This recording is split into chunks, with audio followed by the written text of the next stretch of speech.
Hello Jem. Alam ko hindi mo ine-expect lahat ng mga nagaganap ngayon, lalong-lalo yung pag-uwi nila ninong at ninang. Dahil sobrang love na love ka ng dalawang 'to, gumawa sila ng isang surprise birthday party para sa'yo. Kaya ayan, happy happy 21st birthday, Jeremiah S.J. De La Cruz. Ayan, 21 ka na.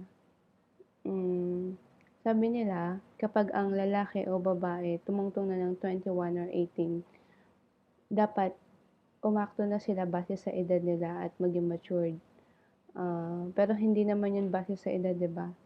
Gaya nga ng nakita ko sa'yo, ah, yung maturity nandun na, kahit hindi ka pa tumutungtong sa edad na yan. At makikita sa'yo na ikaw yung taong may pangarap at may gustong marating. Ipagpatuloy mo lang yan at alam kong caring-caring mo yan. Nandito lang kami para sa'yo.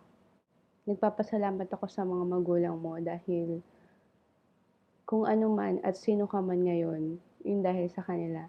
Dahil sa pagpapalaki nila. You're being molded by your parents to the hands of the Lord. Kaya thankful rin ako for having you.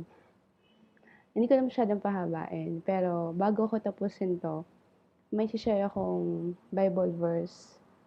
Um, Itong verse na 'to, ikaw rin yung nag-share sa'kin. Yung 1 John 4:18. There's no fear in love. Perfect love drives away fear, for fear has to do with punishment. Those who fear do not know perfect love. Yun lang. Happy 21st birthday ulit. God bless and I love you, baby.